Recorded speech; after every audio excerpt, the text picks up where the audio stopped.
एउटा ट्रेडरको लागि जति एउटा स्ट्र्याटेजी, जति उसको रुल्स, जति एउटा रिस्क म्यानेजमेन्ट इम्पोर्टेन्ट हुन्छ, त्यति नै इम्पोर्टेन्ट उसको टुल्सहरू पनि हुन्छ।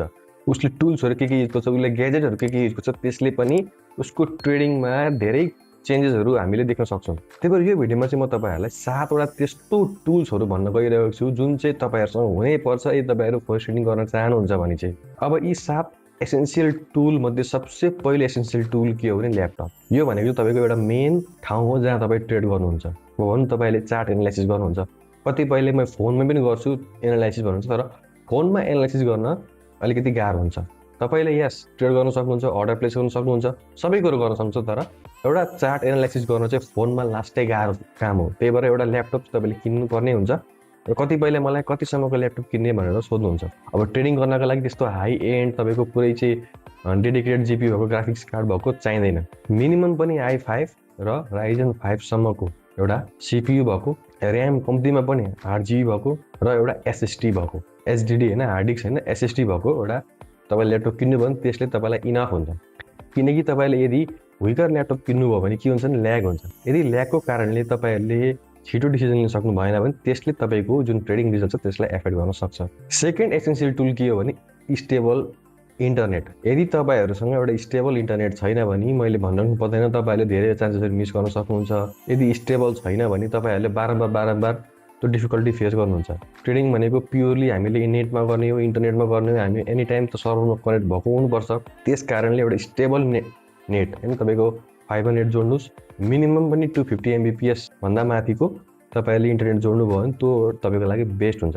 र थर्ड टुल के हो भने मोबाइल फोन। ल्यापटप मात्र भएर पनि हुँदैन, मोबाइल फोन पनि हुनुपर्छ।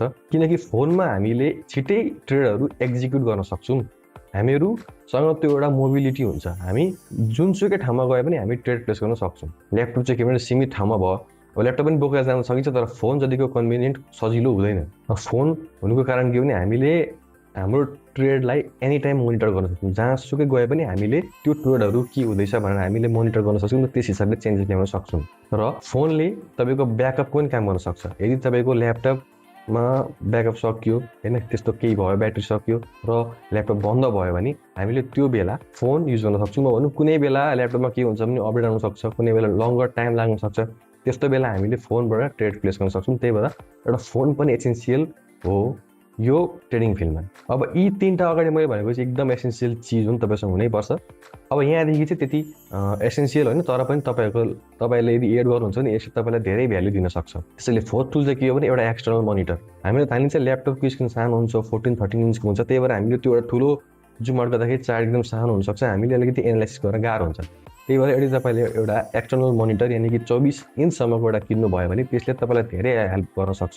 24 इन्चको मोनिटरमा चाहिँ तपाईँहरूले जुन चार्ट्सहरू हुन्छ तपाईँले मजाले हेर्न सक्नुहुन्छ, जुम आउट गर्दाखेरि पनि मजाले देख्न सकिन्छ। तपाईँले ओभरअल धेरैवटा चार्ट्सहरू चाहिँ तपाईँले एउटा स्क्रिनमा देख्न सक्नुहुन्छ। र तपाईँहरूले आफ्नो ल्यापटपको स्क्रिनमा चाहिँ आफूले ट्रेड गर्ने प्लेटफर्मको चाहिँ जस्तै MT4 MT5 को एनी टाइम त्यहाँ ओपन गर्न सक्नुभयो भने तपाईँले आफ्नो एक्सटर्नल मोनिटरमा चाहिँ तपाईँले चार्ट एनालाइसिस गर्न सक्नुहुन्छ। पहिलो कुरो स्पिड बढाउँछ, अर्को कुरो क्ल्यारिटी पनि बढाउँछ, किनकि तपाईँसँग ठुलो चिज छ, ठुलो क्यानभस छ तपाईँले क्यान्डल्सहरू पढ्नको लागि। फिफ्थ टुल के हो भने एउटा गुड माउस। ल्यापटपकै तपाईँको कतिपयले टच प्याडमा मैले गरिदिएछु त्यस्तो नगर्नुहोस्, किनकि त्यसले तपाईँलाई एकदम स्लो बनाउँछ।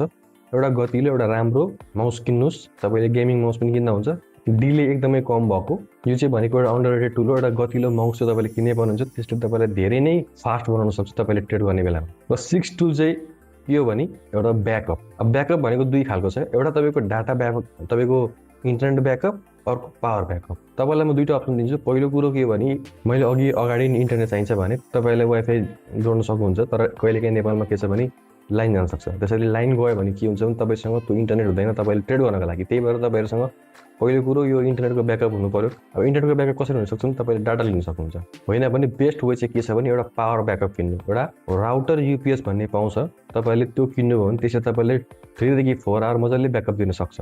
र मैले तपाईँलाई सजेस्ट गरेँ भने मैले चाहिँ एउटा यो क्रुसर भन्ने ब्रान्डको किनेको छु। यसले एकदमै राम्रो ब्याकअप दिन्छ, तपाईँलाई 2 देखि 3 घन्टा मजाले दिन्छ र 2 देखि 3 घन्टा चाहिँ त्यतिसम्म चाहिँ पावर कट हुँदैन नेपालमा जस्तो लाग्छ मलाई।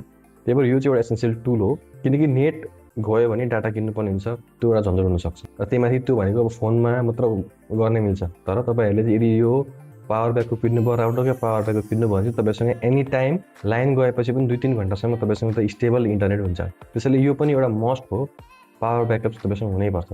र 7th टुल जुन चाहिँ अप्सनल हो, तपाईँसँग हुँदा पनि हुन्छ नहुँदा पनि हुन्छ, त्यो चाहिँ के भने एउटा गतिलो हेडफोन। तपाईँ ट्रेड गर्ने बेलामा तपाईँले हेडफोन लगाउनुहुन्छ, एउटा ब्याकग्राउन्डमा एउटा सानो म्युजिक पनि सुन्नुहुन्छ, त्यसले तपाईँलाई के गर्छ भने फोकस गराउँछ आफूले ट्रेडिङ गर्ने बेलामा। बाहिर कति गाडी कुदेको, मान्छेहरू कराएको, तपाईँको छिमेकीको कुकुर कराएको त्यो सुन्दाखेरि चाहिँ अलिकति धक्का लाग्न सक्छ। त्यही भएर आफूले ट्रेड गर्ने सेसनमा चाहिँ तपाईँसँग हेडफोन लगाएर एउटा नोइज क्यान्सलेसन जस्तो एउटा सानो म्युजिक सुन्नु सक्नुहुन्छ, त्यसले तपाईँलाई ट्रेडिङमा एकदमै फोकस बनाउँछ। तपाईँले 7वटा टुल्स ग्याजेटको बारेमा थाहा पाउनुभयो। यदि तपाईँहरू ट्रेडिङ स्ट्रेटेजीको बारेमा थाहा पाउन चाहनुहुन्छ भने चाहिँ म तपाईँलाई यो एउटा भिडियो सजेस्ट गर्छु।